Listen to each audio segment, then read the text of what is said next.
one you can bless for us, just in the name of the Father, and Son, and Holy Spirit. So welcome to the first ever of its kind CMANA Mental Health Symposium. This is like a historic day, double historic. You guys get like extra history bonus points for leaving your house in the coronavirus scare. We're all gonna be healthy, don't worry. Everybody wash your hands, sanitize, do all those things. But the fact that you made it is really tremendous for multiple reasons. Not just the season that we're in, but also because of the season that we're in as a community, as a church. We're really starting to turn the corner around this topic and what it means to be a community of support for people who are hurting in all kinds of ways, okay? So I'm just super excited, super glad that you're here. A little intro, my name's Mena. I'm a psychiatrist, and I've been passionate about this work for as long as I can remember. It's pretty much the only reason I'm in this field. Otherwise, I'll just done something else. All right, so thank God that God brought me through into this position to be able to share with you my passion about this. About what we're doing today. So if you registered, if you notice, you have these beautiful CMANA folders, and there's two things in them. One is the schedule, which is pretty self-explanatory, gives you a rundown of our day. The other is a beautiful source that was made by the American Psychiatric Association, the APA, specifically for you guys, specifically for us, specifically for people who are in the faith community that say, you know what, we see a lot of this, and we want to be able to know how to handle it. So they put together a comprehensive but pretty short, it's brief, only 20-25 pages, resource that covers a good overview about mental health in general. So this will be kind of a take-home for you. You can have it as a resource later. We'll also email it out for you so you have an electronic copy, but we wanted to make sure we waste as many trees as possible so that we can copy it for you here today. Cool? So that's in terms of what's in the registration, what's the folder, and then from here, what I want to tell you is a little bit rundown of what are we talking about today. As you see in your registration packet, our next talk after this, we're going to be talking about a subject that we don't often talk about in the church, but every single one of us has seen in one way or another. We've just tried to be like, oh man, this is awful, which is serious mental illness. Somebody in our family, somebody in our church community who's struggling with a serious mental illness. We're going to have an expert on the topic coming in a little bit, and is going to be able to walk us through that, okay? Then, we're really, really blessed that in the afternoon, right after liturgy, so Boone and Luke is going to be praying for us this morning. He's praying liturgy for the, praying for us, praying for the talks. And then he's going to come and join us for the afternoon, and he'll talk about both this idea of common mental illness. We're talking about things like anxiety, depression. What does that look like? And what's the difference between that and a sinful something, an overlap with sin? It will overlap with something of that sort. And he'll also talk about substance use. And I'll give you more of a rundown about that when he comes and we're doing the intro for him. Then, we're also going to be talking about a very important topic of trauma. There's, of course, a little typo in your folders, which is my fault, so I take full responsibility for that. Trauma and resilience, which is really, really important for us to be able to discuss today. And then lastly, we're going to have a talk about Christian counseling, what that looks like. And the reason I give you this rundown, you see it in the schedule, but here's my encouragement for you, okay? Remember, you're physically here, right? Take advantage of being physically here live. Meaning what? Pull the speakers aside afterwards, ask questions. We all know somebody who knows somebody. It's perfectly understandable. This is a safe space.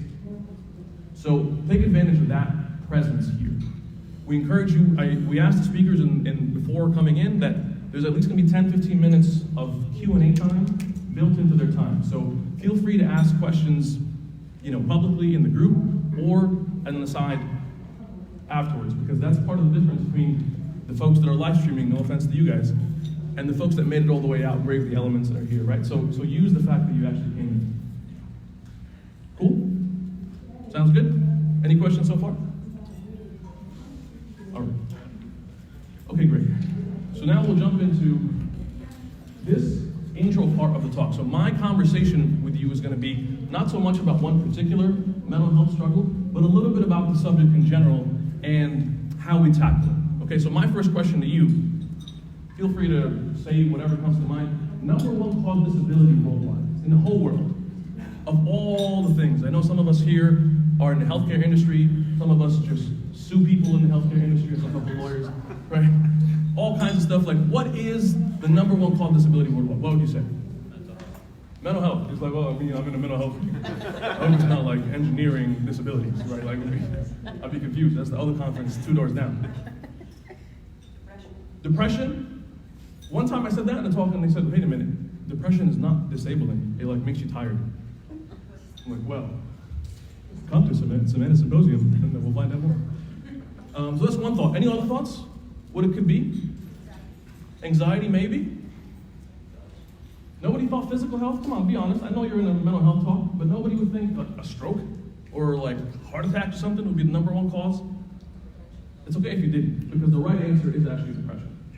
To some people, this is old news. Maybe you've seen it on like infomercials. To some people, this is like groundbreaking because wait a minute, wow. This is something that actually disables people. Not just makes you feel kind of not so great, but has a significant impact on your lifestyle. So that's a little bit of the background for our talks today. So the other things I wanted to share with you is in terms of mental illness being something that is more common than diabetes. We're Egyptian, so just by nature, we either have diabetes or we may get diabetes. That's just like, we're just at risk. In Siam, out of Siam, like there's either yak or Siami food, can't escape. So there's that. And then there's a commonality of just 1 in every 4 people may experience symptoms like this. And we said that symptoms of depression itself is the number 1 cause of disability worldwide. Here's another question that I have for you. And this, I believe, if you get nothing else out of my conversation, which won't be long, this is the reason we're here. How long would you say it takes for a person? Because so far, if we say maybe the first thing didn't shock you, maybe you said, Mena, I heard that before, depression is terrible, it's disabling, it's awful. Okay. So how long would it take for somebody, not necessarily even in our community, in general, between first showing symptoms and getting treatment? What would you say? 5 years. 5 years? 10 years? 3 years? I feel like an auction. 3 years, 10 years. Do I hear a shorter time? Anybody saying like, no, it's pretty quick. Like when someone says something, they get help immediately. Never. And we support them in the community. And we wrap our arms around them. And we do a home visitation and like an deal and like everything's amazing.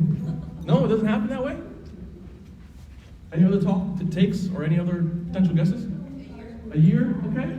So everybody said years, which to me is surprising. The actual stat is 11 years.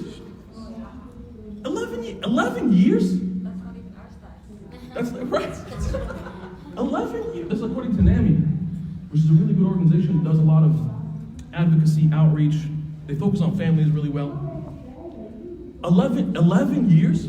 Think back, today is 2020. What were you doing 11 years ago? Can you imagine for 11 years having something disabling? Like I carried on the way here, I'm not a very physically fit person, as you can tell. I carried like 5 folders, I was winded, right? If I carried those 1,100 folders for 11 years, how do you expect me to work? How do you expect me to church? How do you expect me to be spiritual? How do you expect me to go to your whatever meeting, Bible study, and do something that you want me to do? How? We can't. This is why you guys are here today. This number of 11 years in the regular American world, I suspect is even higher in our community. When I see somebody from our church say, hey man, how long have you been dealing with this? He's like, as long as I can remember. I'm like, what do you mean you're 47? Your whole life? He's like, yeah, it's my whole life. I got suckered into coming to you. I don't want to talk to you, but I happen to be here. But this has been going on as far as I can remember. This is a tragedy. But thank God, you're here to turn this around. And I really believe we at CMANA, overall, everybody believes that this can be different because of you guys today. Okay? So why? 11 years? Why? Any thoughts? Someone said stigma. Very good. We're going to really deconstruct and break down stigma throughout the day. But for us to know, and actually, you know what? I want to jump for a second. You guys know the other couple of things. But stigma is probably my favorite one to talk about for this moment here. Because the reality is, it's not just a matter of cost, even though cost is a problem. In New Jersey, 40% of psychiatrists don't take insurance. I've had a patient that I've been trying to walk through, said, hey man, don't come to me, go to somebody in your insurance panel. Took him 6 months and he still can't find nobody. So there's an access problem, we'll talk about that. But in our community, it's not just cost, it's not just shame, it's not just access. Allow me to show you this. Someone sent me this. People send me random stuff all the time. It's always a lot of fun. You may not be able to read the title of where this social media post came from, but I would just want to put them on full blast as much as I possibly can. Let me read for you some highlights. Someone said, hey, Mena, please respond to this. The title of this is that orthodoxy does not need psychology. I said, what? The post went on to say some really interesting stuff. 90% of mental affliction is pride. You know why you've been suffering for 11 years? Ashaninta, pride. How's your pride? It's your fault. You should do a matanya. You would have been so much better. Where's your matanya? Matanya gave weak. It's pride. All of this can also be cured by prayer and humility. Prayer and humility.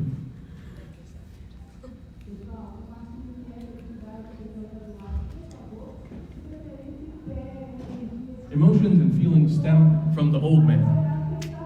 Yeah, sounds very spiritual. The reason I put this on blast is because I don't care about this particular account. That's not the point. But the point is sometimes when we're honest with each other, when we look around our church community, if it's me and I'm going to my community and I'm saying, you know what? Sure. No problem. Sorry, we'll just get mic'd up real quick. Thank you so much.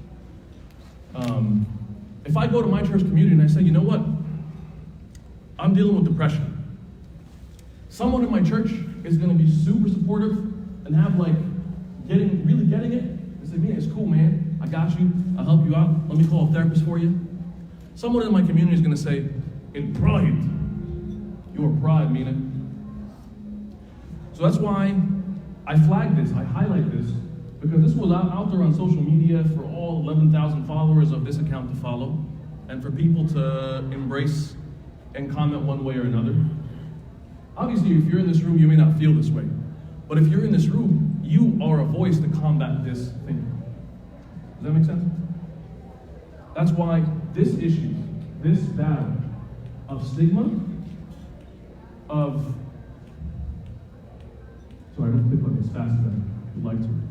This issue of religious and cultural stigma in our community is our number one barrier, is our number one thing to attack, is our number one thing to say, we're gonna go head on this, and we don't all need to be the professional to combat this, but we will have a role in it. Make sense so far? Questions about what this post was? Does it sound right to you? Was I maybe too hard on them? Because I also measured them privately. I was like, my dude, غلط. Okay, I don't know where you got that from, but wrong. Okay, if not, then we can move on. So we're talking about here the way for us to combat stigma. Okay. Here's the thing, though. It's not just us. It's not just our Coptic community. I don't want us to think that we're backward. No, stigma is a worldwide problem, right? And you see that even more now, not just with mental health, but around this virus scare, how people get real racist real quick, right? It's not hard for all that xenophobia to come to the surface. Similarly for us, there was this research that was done out of Lifeway that basically asked people if prayer and just Bible reading will cure any mental illness. What would you say to that question? Would you say yes, no, not sure? The side note caveat here is that why do people sometimes, or let me ask you this way, is it possible that, let's say you fully believe that psychology, psychiatry, that field is important and helpful? Let's be fair for a second. Is it possible that you go to somebody in the mental health field and they make you feel like your faith is ayikalim? Is that possible? There was a young fella, dashing young fella by the name of Sigmund Freud. You guys heard him? Right? Good dude, beard, really killer pipe. He was one of the people that said, you know what, religious people are delusional. Delusions. This is just a mass delusion that they all get together and say, oh, God, whatever.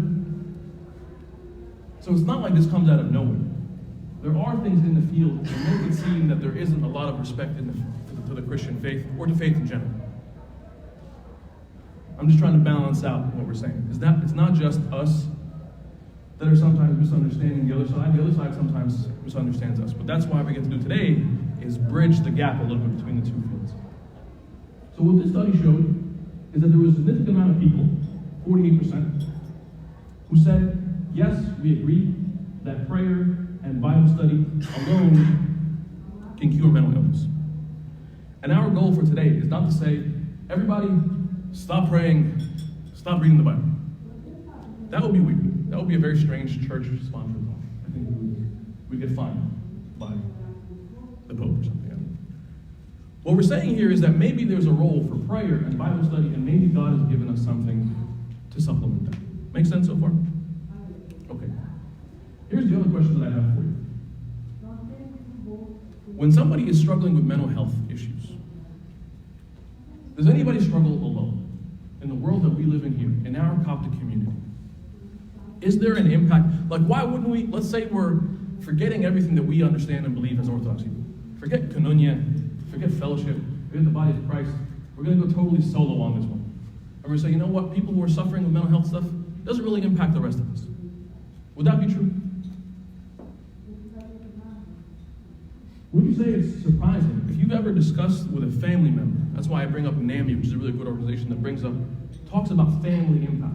A caregiver for someone with mental health issues will spend 32 hours a week providing unpaid care. Think about that for a second. I mean, your full work week is 40 hours, right? But when you have someone in your family in crisis, the rest of your week is revolved around that. Whether it's someone older than you, a family member who is, you know what, they're in crisis because of something that they're dealing with when they're older, or someone younger and they're dependent. It impacts your whole community, the whole family. It's not just a solo. Make sense so far? Cool. Any questions so far? Okay. So far, I shared with you some things from the general world and I wanted to share with you some Orthodox data. Do you think there's any Orthodox data in the church? And if I can backtrack for 1 second, one of the things that we're trying to do at CMANA Mental Health is we're trying to have a three-pronged approach to this conversation. One of which is what we're doing here today, which is education. One of which we're trying to do research, gather more and more of the research going on here already. And one of which is referral, which is how do we facilitate if somebody does come to you, they don't take 11 years to find somebody. So I want to share with you, I don't know if you're familiar with a study that was done out of the Indian church. It was a survey. And has anybody here have Indian friends? Or just strictly Egyptian? Everybody just hang out with Egyptian? Gotta have a real boundary. So as you know, culturally, we're very similar to the Indian Orthodox Church. Faith-wise, obviously, we're in communion, so we're identical in a lot of ways. So what they found, looking at their people, is that more than half of the people that they surveyed, more than half of the people that they looked at in the church, and we're hoping to do the same to have some real concrete data in the Coptic Church, more than half reported some kind of mental health concern, just floating around the church, untreated. What was scary is around 31% of people reported thoughts of suicide. You know what happens? To get serious for 1 second. Like somebody asked me if you're having this conference, like in response to some big tragedy. Like something happened, like who died? I don't know, maybe somebody did. But we were trying to get ahead of this before something terrible happens. Because we've had tragedies here and there in the church, right? Something terrible happens in some church, and everybody's don't talk about it. That young person that died, what happened? Right? One of the things that we're hoping for today is that 31% number is a number that should not wait 11 years. If somebody in our community, or for the people that we know that are struggling, we should be aware this is a reality around us here. Right in your home church, right where you are, it's happening. And the majority of people, like we said in this top second bullet, the majority of people are not taking action. Because part of what happens is, like, imagine if I broke my leg, and then they say, Mena, you really gotta go to the hospital. I say, oh, hospital's kind of far. Well, you should run there then. Well, all right, let me know how that works out. You know what I mean? So that's part of the difficulty sometimes with mental health issues as well.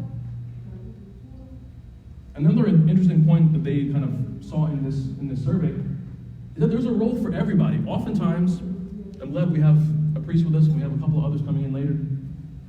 We sometimes feel in the church that anything going wrong, like the microphone, something happened, Abuna, please fix it.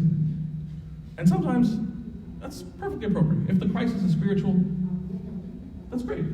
But like, if you're having a stroke, like, Abuna will pray for you in the hospital. But maybe, haram, right? I'm just saying this and I got to those more as like close friends of mine became priests, and they would say, Mena, like the things that we're getting asked to do, man. Come on, man. That ain't right. Right? We don't have that kind of expectation of each other. Like, oh, you're gonna be a servant, so you're serving the church, so that means you also can do brain surgery. The Holy Spirit has endowed you with top-notch surgical skills. Would you do that? Would you go under the knife of somebody who's like, you know what? They just got chrismated. They are really full of the Holy Spirit. And again, I only make light of this. I'm making fun of us, not making fun of the priests, because the priests that we have are amazing, and they serve us, and they are working so hard to lift us out of our spiritual struggles. But we're sometimes asking them to do things that we should be doing. We, as a body of Christ, have a role in this. And that's what the survey even reflected, that there's a role for people in general, there's a role for mental health professionals, but there's a role that only you can do as a member of somebody in the church. Only you. Not for Abuna, not for a mental health professional, not for a psychiatrist or a therapist. Only you. That's what a team is, right? That's what a body is, right? The leg can't do what the eye does. You can try, but it'd be weird. I won't go through all the details. They go through kind of some more details of what people have struggled with, and it's a lot similar gamut to what you find in the general mental health world. Here's the other big question for you. If you're somebody who's a Coptic Christian, they haven't had the specific data, but you'll find even in your packet, this panel, by the way, that put that packet together, are experts, people from like Dana-Farber and Harvard, and Columbia, like an amazing, top-notch, fancy places. One of the things that stuck out to me when I was reading that is that it says, people who are of faith, where do you think they go to first for help? What do you think? Church. Like, if you were struggling, are you going to go to your boss at work? Hey man, I'm just, see more patients. Productivity, do better, right? If you were struggling, are you going to go to school maybe? I mean, these are good places to go, right? Because we're trying to do better as a society to create an infrastructure at work, in school, in these places. Maybe you go to your family doctor. Anybody here in primary care? Some people, okay? There's a great role, by the way, for you in primary care, because you're the front lines medically to deal with this. People go to a mental health professional first. We're oftentimes last on the list. Where's the church? The reality is, as you guys said, they go to you. They go to us. They go to us. And how we handle somebody's struggle in the time of need is a critical turning point for them. I've had some people come to me and say, I went to my priest and I shared with them what was going on with me, and my priest was so empathetic, and they walked me through the process and referred me to a professional. And that's how I got to your office. I say, wow, let me talk to that priest. That guy's amazing. I've had people come and tell me, I spoke to my servant, and my servant walked with me through it to be able to get care. So that's the point here. I don't want to say the negative stories, but there have also been some negative stories. I've had people come and tell me, I spoke to my servant, and they said to me, thank God that we have communion. Because communion can get rid of everything, like especially coronavirus. We believe in the power of the Eucharist, right? Anybody here not believe that? Anybody here The Eucharist is the ultimate healing power for all our spiritual ailments. Like St. John Chrysostom says, you take the Eucharist and you walk out like you're breathing fire in the face of demons. The power of the Eucharist is undeniable. But again, would you take the Eucharist and then stop taking your antibiotics? I had a patient one time in the hospital who said to me, honey, she was an older lady, I said, yes, Jesus is my antibiotic. I said, I like that. I said, ma'am, if you stop taking your antibiotics, you will meet Jesus very soon. In which case, you can let me know how that works out. And everyone is going to talk more about this later, but the idea for us as Orthodox people, what the church believes, is that we should do everything in the church. Prayer, Bible reading, the Eucharist, the fellowship, all of those things. And what God has given us as a resource. Not or. Does that make sense? And sometimes when I say that, it sounds simplistic. It sounds like, well, of course. I mean, who doesn't do that? A lot of people. A lot of people will fall into one or the other of saying, you know what? I'm too disabled or I'm too distressed by church. I don't want church anymore. I'm only going to do this. And we would say that's an incomplete response. That's not the right way to do it. That's not the way to get full healing. And sometimes people will go the opposite. We'll say, I'm too jaded by the mental health community. I'm only going to do this. And it would be basically like trying to clap with one hand. You ever try to clap with one hand? You look weird. Okay, questions so far? We're almost done. So the point is for us to be prepared to be a resource and to respond. I'll gloss over this.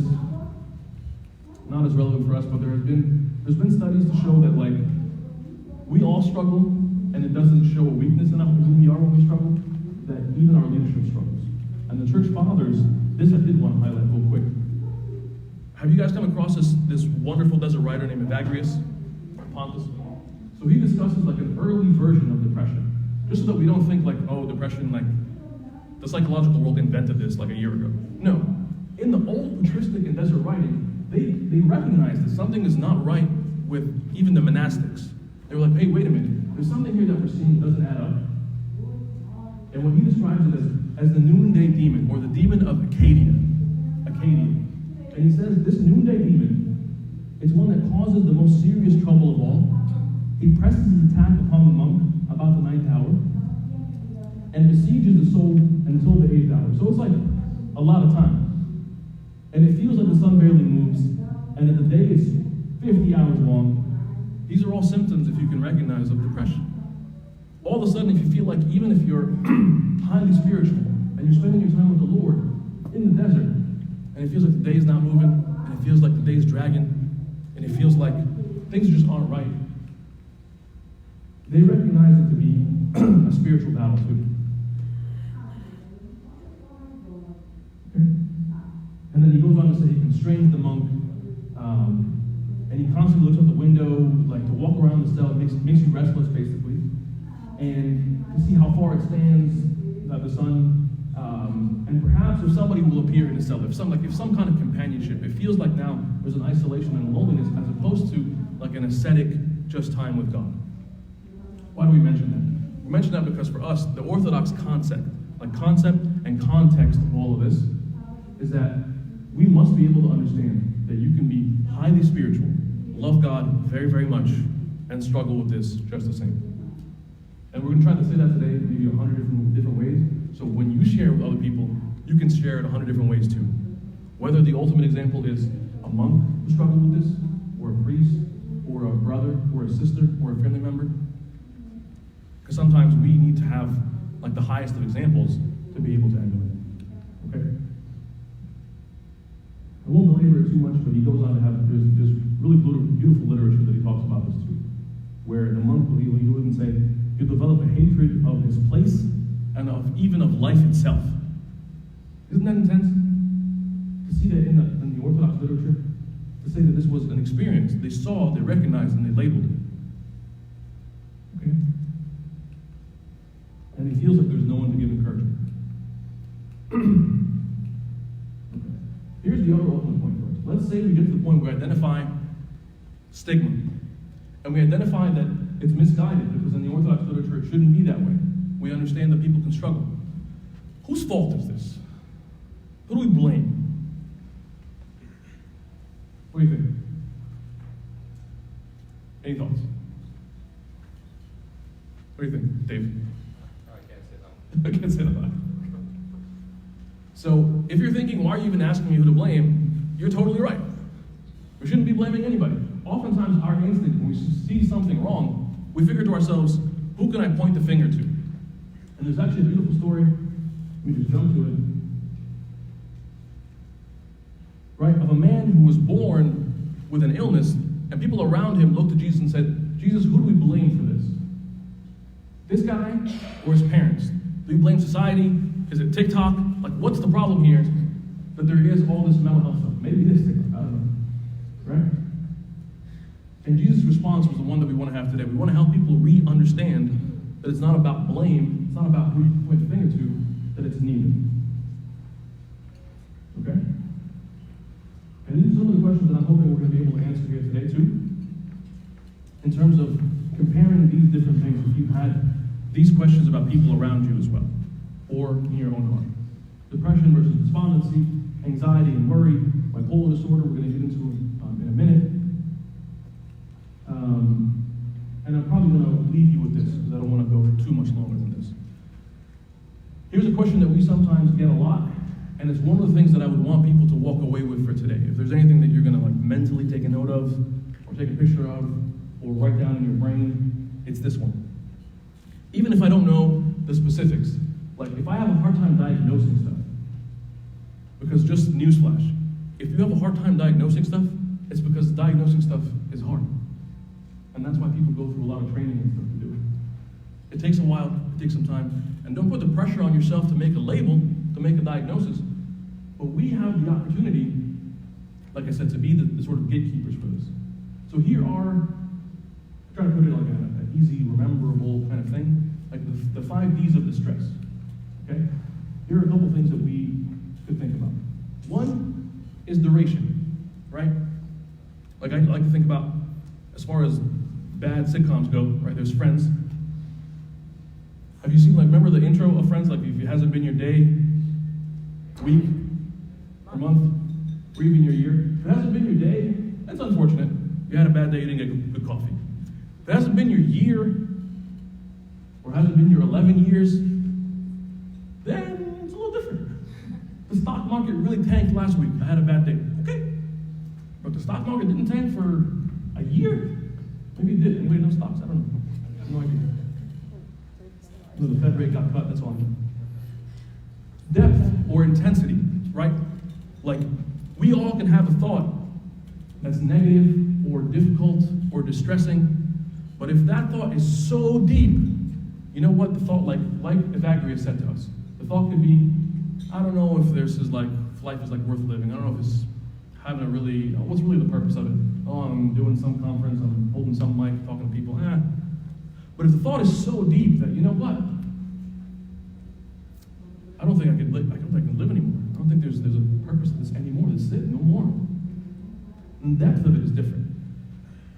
If it's anxiety, it could be similar. Think about an anxious thought that you have and the intensity of it. 0 to 10 is like, you know what? I'm kind of like worried, like in the middle of the break, it's gonna be time to mingle. What if someone comes to me and asks for my name, and my name tag is all funny, and I get embarrassed? What if I have like a booger? Like that's like, I'm anxious about that, right? But if the anxiety is so deep, so intense, that like, I literally can't function, I gotta go home, I'm out. This conference seems okay, these people seem all right, but I'm going home. Because I'm having a panic attack, that's different, you know what I'm saying? So look for intensity. How deep, how what is the depth of the symptom that you're getting? The other one is frequency. How is this daily? So you have a tough, like I said, there's a really tough thing that happens today, but it goes away. Versus a tough thing that happens every single day.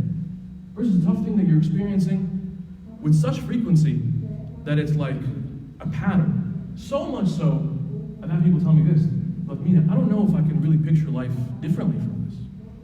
When someone first gets treated, and And side note, one of the most exciting things about people getting treated in our community is oftentimes it could be 11 years or it could be 20, and someone could be their whole life like carrying a weight, and all of a sudden they put it down, and they're like, whoa, yo, this is weird. It's like literally if somebody like could only see out of one eye, and all of a sudden you made them see both eyes, yo, you got HD, you look so much better.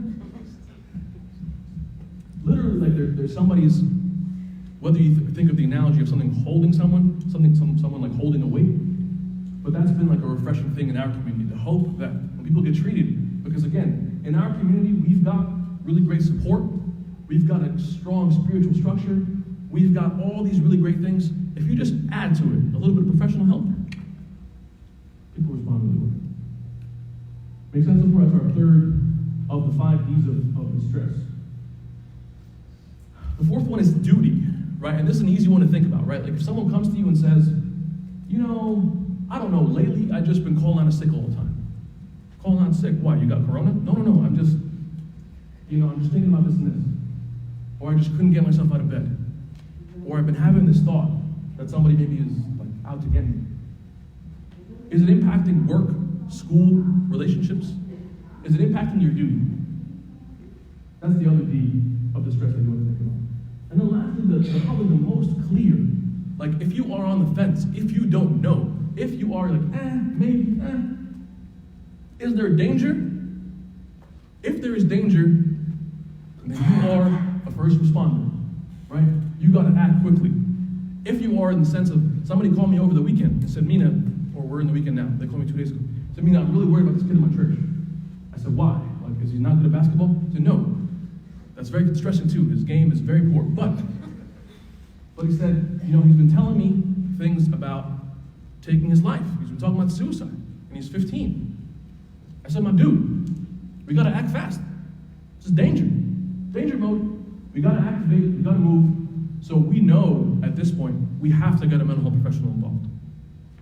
In this case, it was me, but like in other contexts, you get what I'm saying with this, right?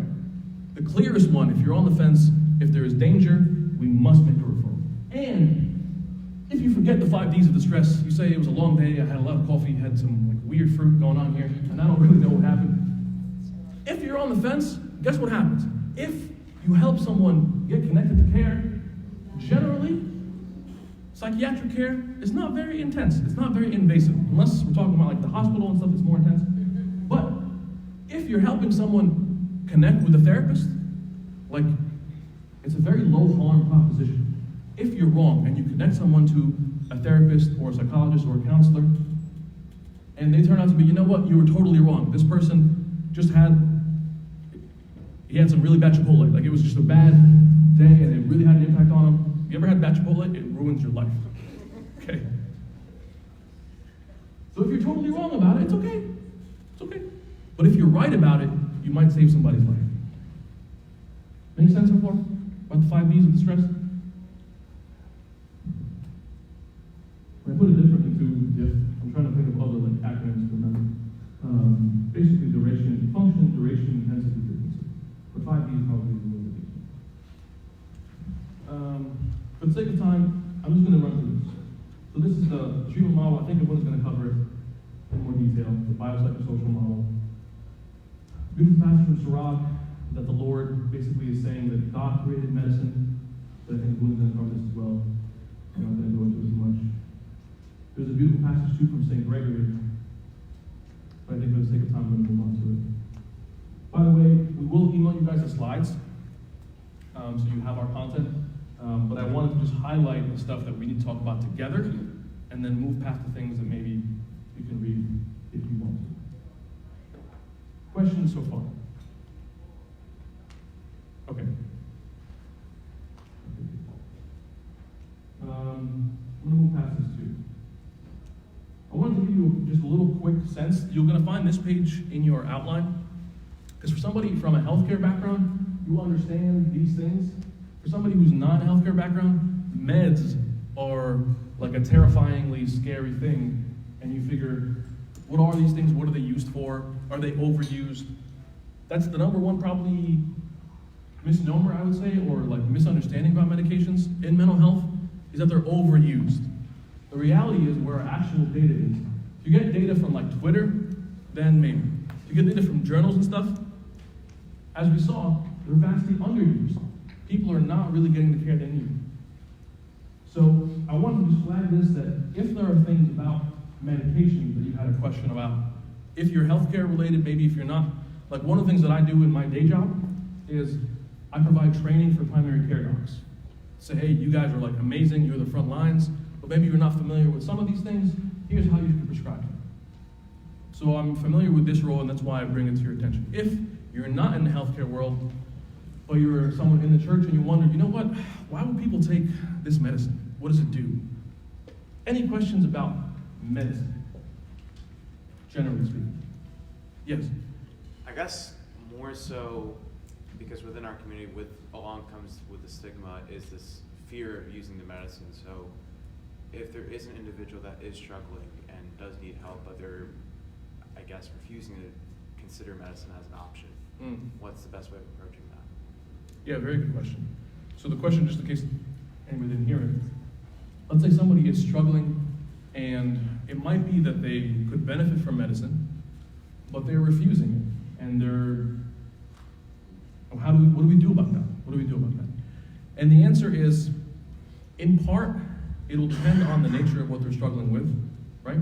Like Dr. McHale's gonna talk about in a second of, if they're struggling with something that's serious mental illness, schizophrenia, bipolar disorder, and you're seeing part of the 5 Ds. You're seeing maybe there's a danger.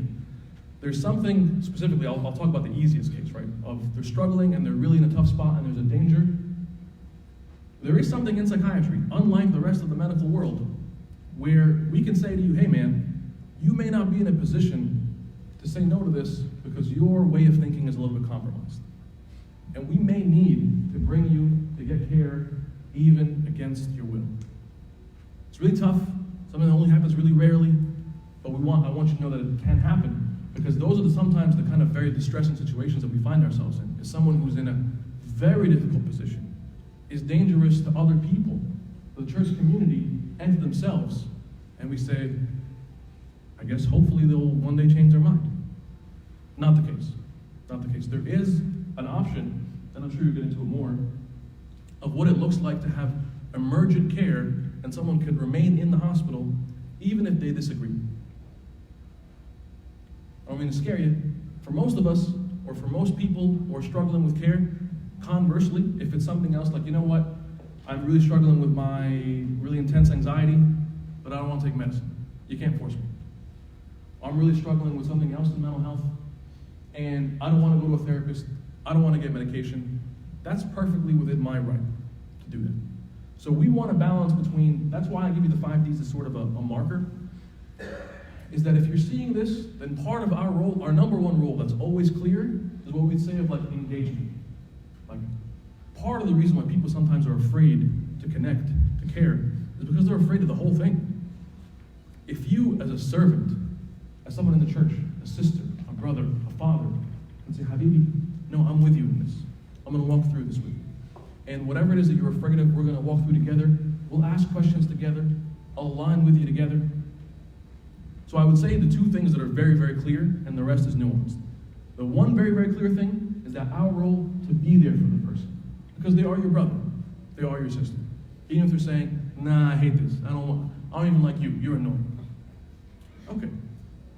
And the second is if you're being there and you're connected and you love and you sacrifice and you care, but now you're seeing a danger, now we gotta act differently.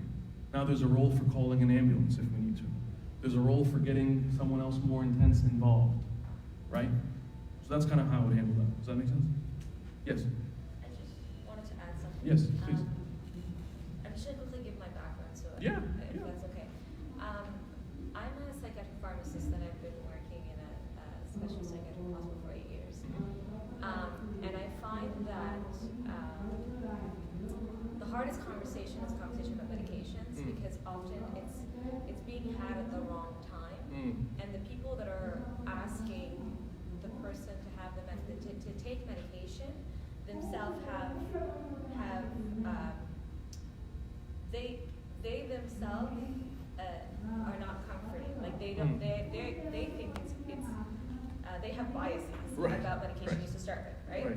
So I think the best thing about having this conversation is if you don't know how to have it, go to someone who knows enough, but let them know what you know about the person. Meaning, so for example, if you're dealing with someone who's very healthy, athletic, always taking care of their body, so they're in good shape. They should not be having a psychotic break, but they're about to have a psychotic break. So they would tell you, I'm doing everything right. I'm eating right, I'm acting right. Like, so if their logic, which is fair, there's no reason for them to be, from their perspective, there's no reason for them to be going through this. Then you need to be able to have that medication conversation with someone who clinically has experience of seeing it work, but also knows how to empower the person, meaning that they know how to say, you know what? We know that psychiatric illnesses happen. We know that if people take treatment early enough, 1/3 can actually have a full, meaningful life. They will work, they will have families, they will 1/3, the other 1/3 will have an engaged life with some support, and 1/3 has a very, very more severe outcome because they wait too long and medication doesn't work as well, right? So you have to kind of give them, you have to give them a full picture that is fair, that gives them hope, that explains that early treatment means that there's better chances, but also that allows you to engage in that conversation of like, you're doing everything right, but let's talk about how you'd be comfortable going about the step.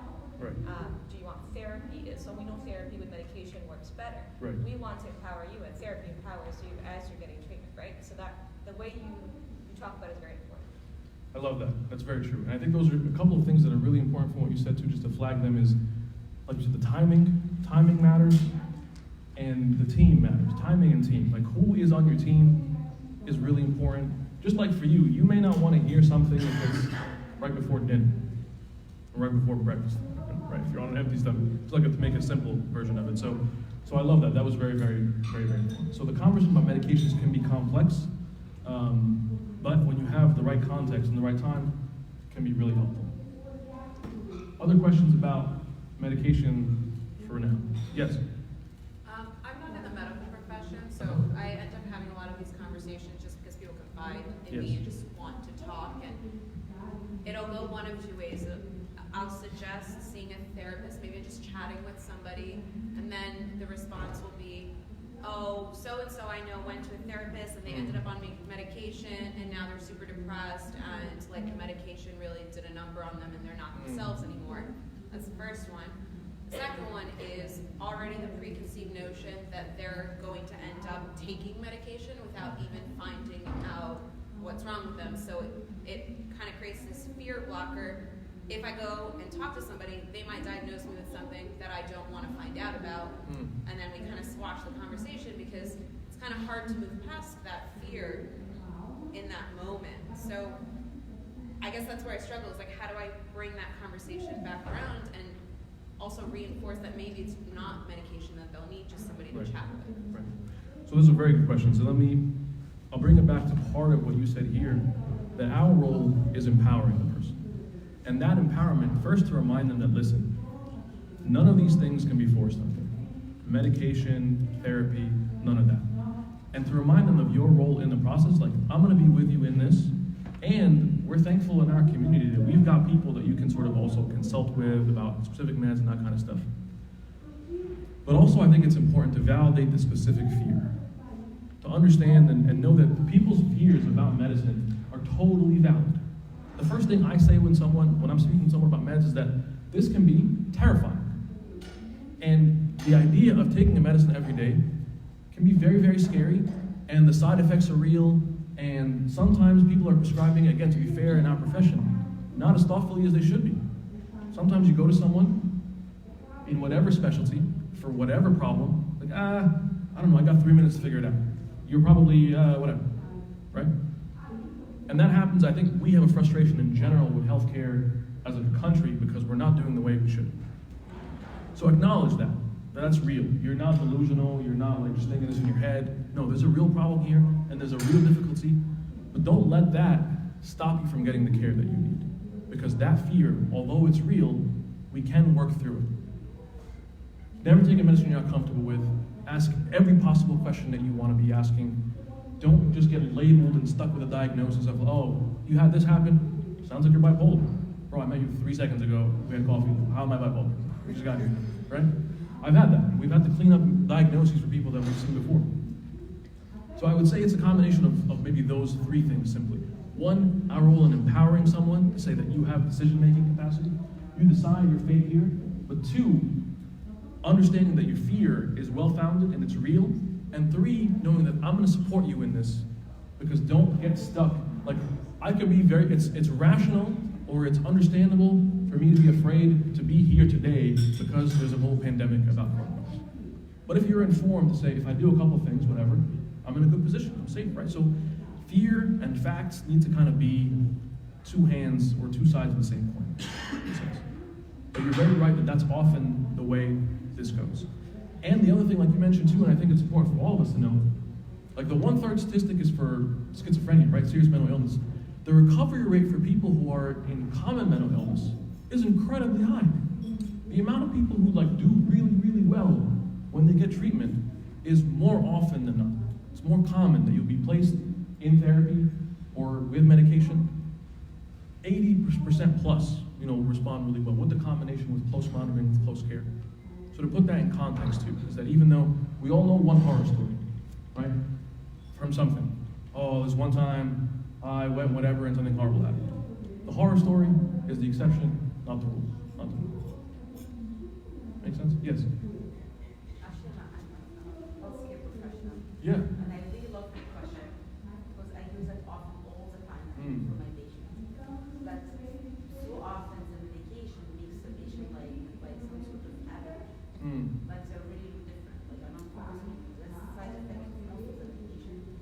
And also what I see, like yes, depression is underdiagnosed, but sometimes I feel like it's overdiagnosed. Like most of the doctors, they just like patient come, but I have a medicine like just adjustment disorder, Right. okay, antidepressant. Right. So it's just like it has to be like someone who really knows what he's doing. Yes.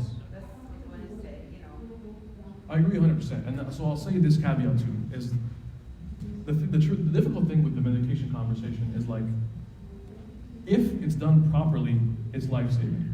If it's done improperly, it messes people's lives up. Side effects of apathy, for example, like I can have people come to my office and say, I'm having this side effect of apathy. You know what we do? We make changes. And you don't have to anymore. Like that's the point. That's why our role then as the team, as the family, as the community, is to be able to say, we're going to make sure we get you in a position that you have to be comfortable with the person prescribing you a medicine. If you go to someone and say, I cried yesterday, okay, here's antidepressants. No, thank you. Like, you probably cried it too, but you never cried. Big macho doctor that you are, correct? So that's why our role is important to kind of buffer that. That when there are side effects, when there are issues, there are adjustments that can be made. And that's the whole point of a close relationship in medicine, right? That's the whole point. Yes. I'm not going to slow you down. No, you're fine. I'm not going to slow you down. I'm just going to mention 2 things about medications.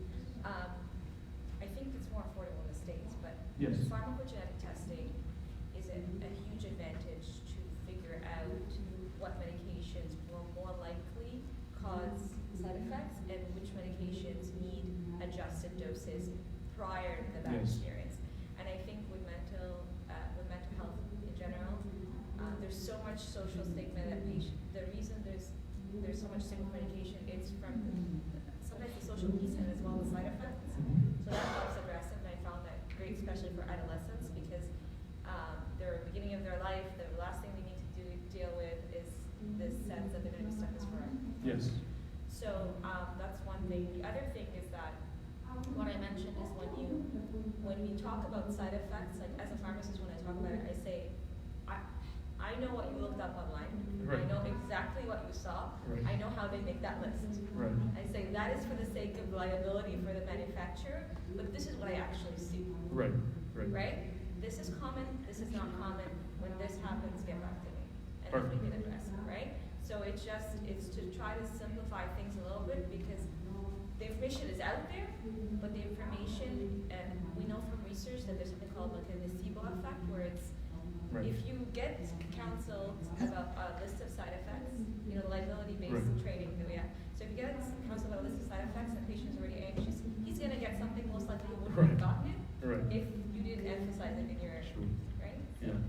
No, that's perfect. I'm glad you mentioned that. So for the states, a lot of insurances actually do cover this too. This is an important thing people don't often know about. When we do it, you can do a genetic swab that's similar that you would do 23andMe. It hasn't yet had enough studies. Yeah, it's not perfect. It's not necessarily FDA approved, but it is covered by a lot of insurances, including Medicaid. So we do it for a lot of patients, and it can give you a good sense, at least some good information as a patient. Say, you know what? Oh, I have this enzyme. This processes this a little bit differently. You know, this medicine may or may not give me a worse side effect. So that's really important to have as well. Cool. Other comments or questions about medicine for now? We still have the whole day, don't worry. We'll be able to cover a lot more of these. I want to just highlight this for a quick second, that as far as the data goes, faith plus treatment, there's a lot of really robust literature about that. For the sake of time, I'm just going to move past it. I'm going to mention this, but we'll talk about it more in the afternoon when Luke comes, that one of the great things that have happened in the church, people sometimes point to the church and say, what did the church do? The fact that there's been an effort, a concerted effort by the church to create a free mental health center, you know, right here in New Jersey, is amazing. And it's not just amazing because we're in the same Coptic church and we say, oh, well, that's pretty cool. Even when we talk about this in like other settings, like if Luke is going to give a lecture in Columbia in a couple weeks, because this work is really groundbreaking. It's really, really cool. So I'll let him talk more about that. I just wanted to brag about it for a second when he's not here, so that way we can really big him up, because he's doing incredible work there and keeping some really good data too about what's being treated, and the improvement in function, like I said, is tremendous because people have a really good background to begin with. I'm going to skip through some of this because I don't want to take more time from our next talk. So what we'll do next, I'm just going to leave you with this and kind of in the background. We're going to take a 10-minute break, get some refresher, get some more coffee, tea, breakfast stuff, and then we'll reconvene in about 10 minutes. We'll jump into our next talk here. All right, thank you guys so much for your time. Lord be God forever, amen. And take a break for a second. Thank you.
She was like,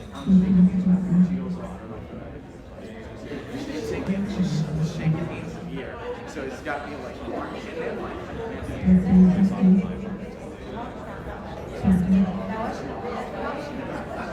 I'm also much closer to it here.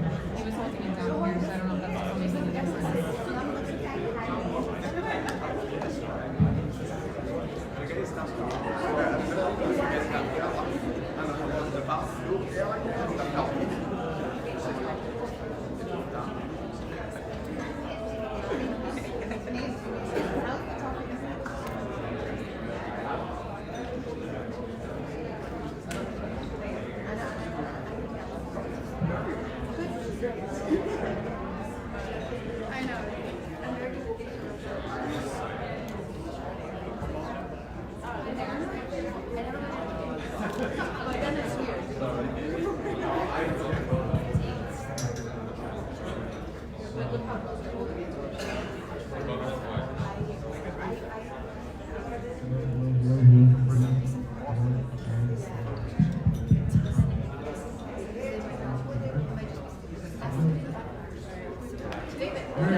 not right now.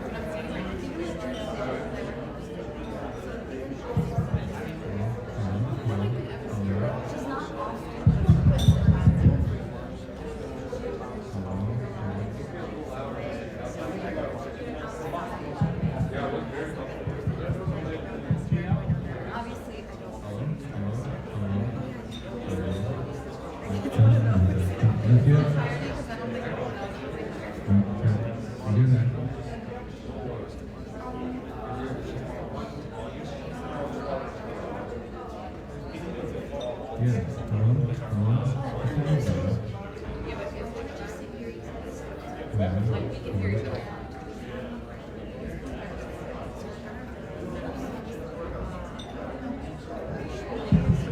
Guys in the back, if you can hear this well, can you just raise your hand or whoever in the back? Can you hear us? Can you hear us? No, you can't really hear it? Can't hear it? Louder? Louder? Louder than this or just?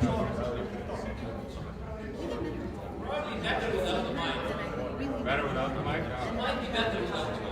With the mic. Yeah. Hello? Hello? Is it muffled? Is it clear? Does it sound clear?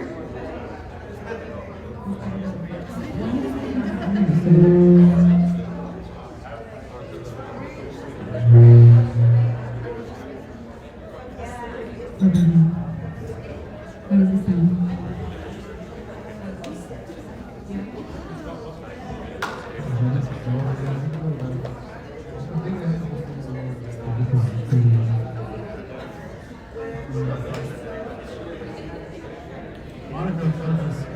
Monica Memphis.